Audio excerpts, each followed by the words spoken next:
Este lunes falleció en Punta del Este el arquitecto Samuel Flores Flores.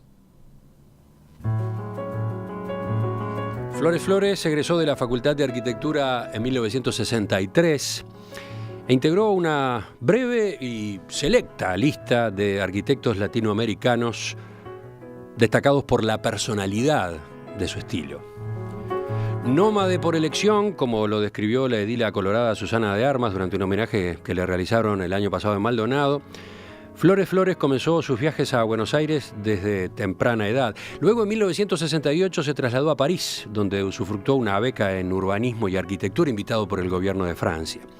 Después regresó a Uruguay y por motivos laborales, a principios de la década de 1970, se instaló en Argentina. Retornó a Uruguay en el año 1995 y desde el 2000 residía en Punta del Este. Junto con Rosario vamos a revisar la vida y la obra del arquitecto Flores Flores, para lo cual hemos invitado al arquitecto Willy Rey, catedrático de Historia de la Arquitectura Nacional en la Universidad de la República. Willy, bienvenido. ¿Qué tal? ¿Te impresionó la noticia de la muerte? Habías estado con él hace poco, ¿no? Sí, me impresionó mucho. Había estado con él hace un mes y medio en su estudio en Punta del Este, junto con un amigo, el arquitecto Juan Dil, que fue quien me insistió mucho para ir a hablar con él. Y bueno, ese mismo día habíamos acordado una retrospectiva para el año que viene en la Facultad de Arquitectura, una retrospectiva que desarrolla anualmente la Cátedra de Historia de la Arquitectura Nacional. Y bueno, tenía 84 años. Estaba sí, entero, sí, ¿no? Muy entero. Puedo contar algunas cosas que pasaron en esa visita, como por ejemplo la larga charla que tuvimos de 4 horas, acompañadas de whisky y de una charla muy, muy amena, muy divertida. Lo que sucedió realmente me impactó, me asombró muchísimo. Porque ¿Conservaba el vozarrón característico? Sí, sí. Y la risotada. Y la vitalidad, eso, la risotada. La risotada muy parecida a la de Valle, como dijo. Sí, exactamente. Jorge. Rosario, ¿por dónde empezamos? Y bueno, yo quiero aclarar además que fue mi primer trabajo formal y apenas egresada de la Facultad de Arquitectura me contrató como dibujante en momentos en que sus socios era el Mono Rey, Juan José Rey y Carlos Gilardi, y realmente creo que lo quise mucho, pero además aprendí muchísimo de él y conocí perfectamente los entretelones de su estilo. Pero es lo que me gustaría preguntarte. Emiliano decía su personalidad, su personalísimo estilo arquitectónico. ¿Cómo lo definirías, Willy, hoy?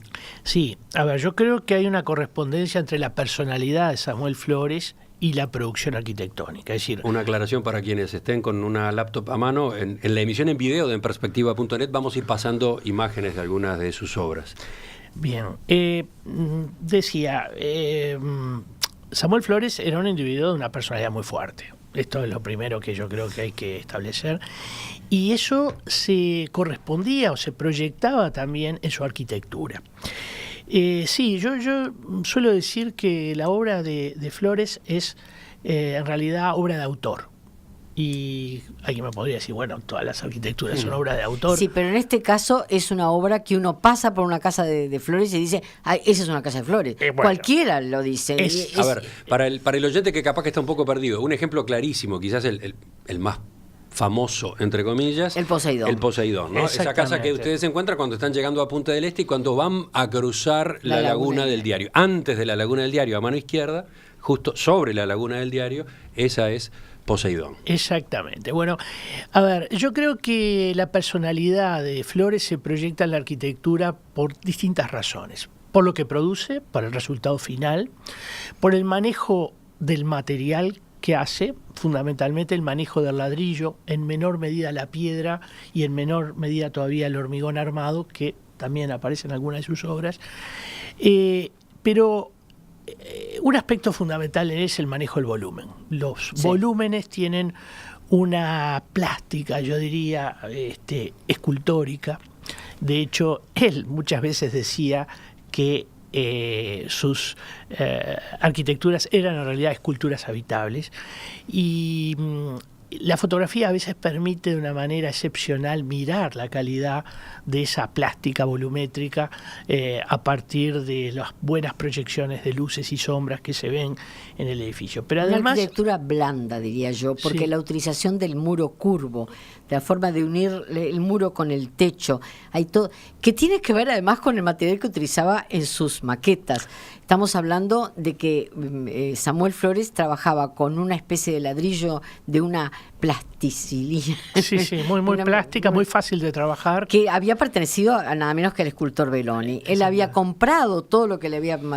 y presentaba a sus clientes la obra en maqueta hecha en ese material. Bueno. Eso le da la flexibilidad para manejarse con esas superficies tan blandas, ¿no? Ese es el otro... Esa es la otra explicación a esa condición de obra de autor, que es lo que los griegos llamaban la poética, ¿no? Es decir, cómo producir haciendo, cómo el proceso de proyectar era un proceso particular, muy de la maqueta, no tanto de la planta y el alzado. No, eso me tocaba a mí después. Claro, eso venía después, pero su camino era un camino muy plástico. Por eso los volúmenes son tan importantes, se trabajan tanto. Él mismo lo mostró hace un mes y medio cuando me reuní con él, proyectaba la luz sobre el edificio, quería ver cómo la luz operaba sobre esos volúmenes, casi recordando aquella famosa frase de Le Corbusier que la arquitectura es el juego sabio de los volúmenes bajo la luz. Entonces, desde ahí también se nota una personalidad muy fuerte. Tuvo distintas etapas en su obra, pero hay una que quizás es la más conocida de todas, que es la de la arquitectura blanca, ¿no? Sí.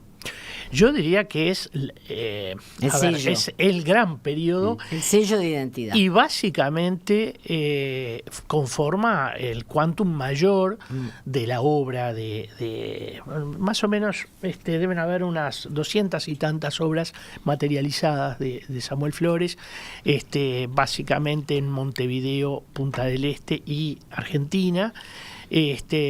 Y esa labor es en general labor de residencia. El programa que desarrolla por sobre todo es residencia. Y ahí es donde, digamos, se le conocen, se le ven, se le aprecian las mejores artes, ¿no? Yo te diría otra cosa. Se ha hablado de que hay una filosofía del espacio detrás de estas obras, y vaya si la conozco, porque trabajé con él, como les digo. Pero además, vistas desde afuera, muchos de las críticas es que, a pesar de estar ubicadas en general en lugares especialmente paisajísticos, él hacía una especie de búnker. Y muchos decían, qué horror, en momentos en que tiene todo un paisaje alrededor para ver, hace un búnker. Y eso tiene que ver con esta filosofía que yo hablo. Él concebía que la casa-habitación de una persona era como el nido del hornero. Es decir, que debía ser disfrutada por aquel desde dentro hacia afuera, enmarcando el espacio exterior.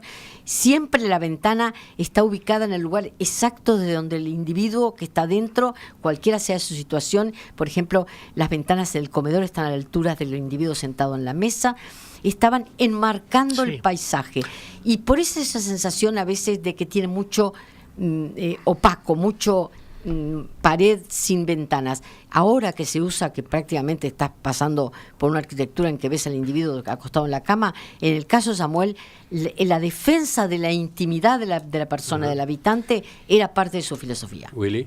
Sí, es exactamente así, pero es bueno también verificar que hay un cambio desde aquella arquitectura más intimista que percibe el paisaje enmarcado a la última producción, digo los últimos 20, 25 años, donde uno descubre una apertura muy interesante e inteligente hacia los espacios de intermediación.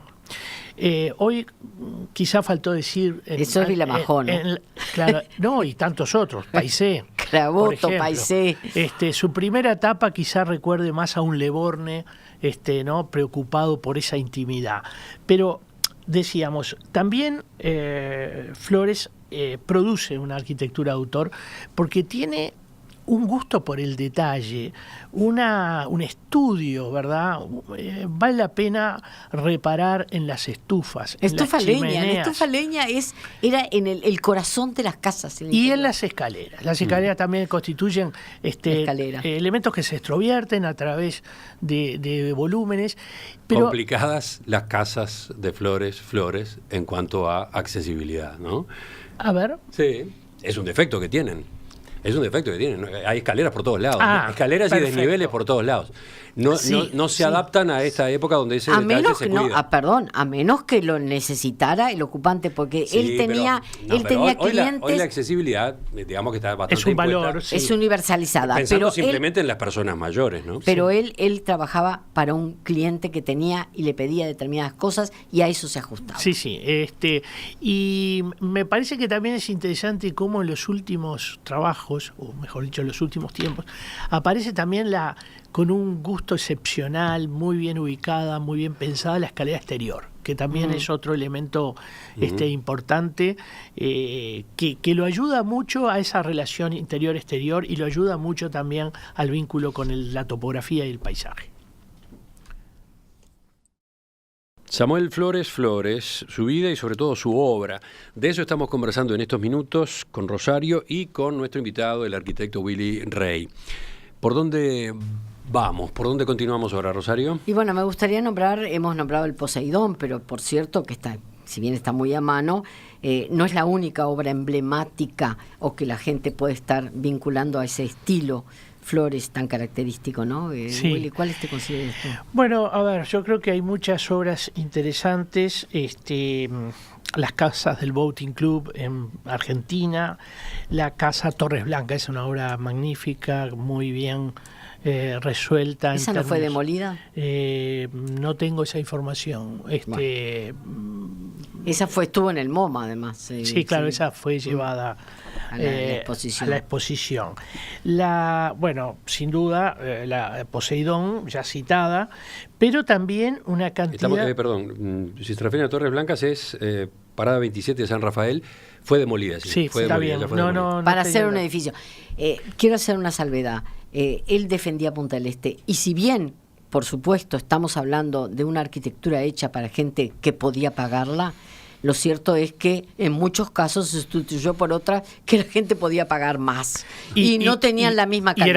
Y era peor. Sí, no es vivienda social, pero aquella que lo sustituyó, y sobre todo en Punta del Este, era una vivienda para gente más rica y todavía de mal gusto. Exactamente. Yo creo que eso es importante destacarlo, porque sí es verdad. Yo no creo tampoco que la obra de Samuel Flores constituya una obra ni económica, pero tampoco necesariamente es una obra cargada de costo. Todo lo que tiene es lo que tiene y no tiene nada de más, quiero decir, ¿no? Y también yo creo que hay que destacar a un Flores que es, digamos, que opera en una escala mayor, ¿no? Que es la escala urbana. Tiene dos proyectos de escala urbana que son el Boating de Santa Lucía o también llamado Marina Santa Lucía. Marina Santa Lucía. María Santa Lucía, sí, Y, en la zona de Santiago Vázquez. Exacto. Que es una imitación en chico del Boating Club de la Argentina, de la zona del Tigre, donde se inició. Es un barrio, Sí.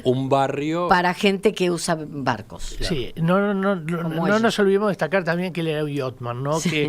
Que el propio Flores era un navegante y bueno, tenía una cultura importante en esta materia. Y luego lo que será la Tahona, que es la primera urbanización En tierra con cancha de golf, que se realiza en el país y que bueno, también va a marcar yo diría un camino muy particular, con un valor del paisaje establecido en la manera en que se produce ese loteo en relación con la cancha, y bueno, nada, un resultado que está en proceso en realidad, tiene un grado importante de consolidación, pero que yo diría muestra también a un Samuel Flores que es capaz de manejar escalas distintas. En este caso, La Tabona, estamos hablando de un proyecto instalado sobre la interbalnearia,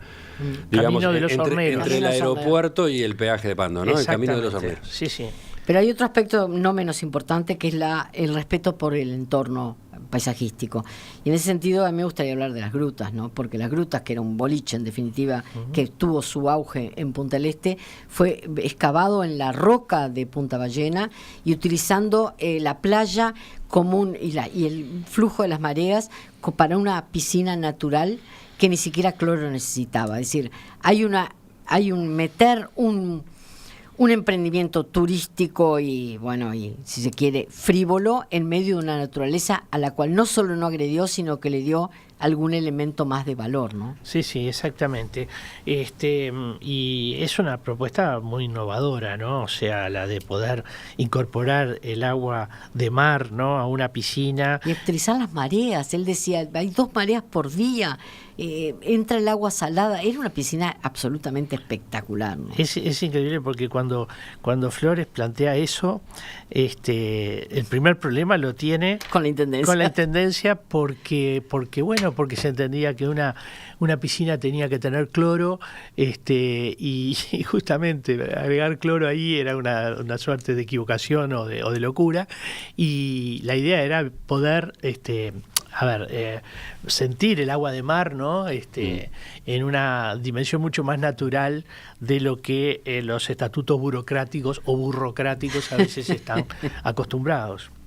Podemos quizás ya sobre el final mencionar planes que Flores impulsó, tanto en materia medioambiental como en materia de desarrollo turístico, ¿no? Sí. En ese sentido yo quiero contar una anécdota. Durante la primera vez que Jorge Valle se presentó a la presidencia, que no la obtuvo, recuerdo que su asesor en materia de emprendimiento turístico era Samuel. Y le presentó un proyecto para un turismo alternativo fuera de estación, que no fuera solo Punta del Este, y que significaba establecer en la costa de Colonia, desde Nueva Palmira, toda una serie de lugares que tuvieran la distancia de una jornada de navegación en velero, con los servicios necesarios para atraer a los argentinos, que del otro lado tienen una cultura mucho mayor que nosotros en el velerismo. Y recuerdo perfectamente que terminó aquella exposición brillante, a mi entender, con todos los detalles necesarios, y toma la palabra Jorge y vuelve sobre Punta del Este. Así que todavía no se había aprendido aquello de que el Uruguay tiene ofertas mucho más allá de lo que es la estación veraniega y la zona del este, ¿no? Sí. Pero Punta del Este luego se convirtió en una defensa acérrima por parte de Samuel también. A tal punto que va a ser presidente de la Asociación Medioambiental de Punta Ballena. Va a tener importantes luchas ahí desde el trazado del puente, ¿verdad?, que facilitó, no es un puente, en realidad es un paso, un distribuidor, ¿no? Un distribuidor que facilitó el acceso, pero que se mejoró enormemente el proyecto a partir de la participación de Flores y de esta asociación. Una asociación que trabaja muy bien. Me consta porque desde la Facultad de Arquitectura hemos tenido reuniones, está preocupada por lo que es la condición de Punta Ballena, de Portezuelo, y allí yo diría Manuel Flores también marcó su presencia, de la misma manera que marcó presencia en ambientes académicos, participando con ponencias, con trabajos en organizaciones no gubernamentales vinculadas al tema de el medio ambiente, pero sobre todo el medio ambiente urbano. Y por supuesto criticó mucho la evolución de Punta del Este, ¿no? En qué medida se había perdido belleza con obras de arquitectura notables para convertirse en lugares donde la inversión inmobiliaria y la especulación inmobiliaria los había convertido en edificios que no podían comparar su calidad a lo que se había demolido. Es bueno recordar que desde 1995 él estaba instalado en Punta del Este. Sí, claro. ¿No? Entonces vivía allí y lo conocía bien. ¿Tenés un aporte? Escribinos a enperspectiva@enperspectiva.net o envía un mensaje de texto al 55511. Costo del SMS, 6 pesos, impuestos incluidos. Willy Rey, gracias por acompañarnos con esta reseña rápida a propósito de la huella de Flores en la arquitectura nacional. ¿Habrá oportunidad de repasar justamente toda esa obra Sí, dentro de poco? Sí, lamentablemente no vamos a poder desarrollar el homenaje en vida que hacemos todos los años a un Pero sí arquitecto. se lo hizo a la Facultad de Arquitectura y me alegré mucho por Sí, ello. ahora, Hace 2 años. de todas maneras, creo que es importante poder establecer una exposición. El Instituto de Historia de la Facultad de Arquitectura está pensando para el 19 realizar una exposición con catálogo sobre la obra de Samuel Flores, y esa será una oportunidad de homenaje también.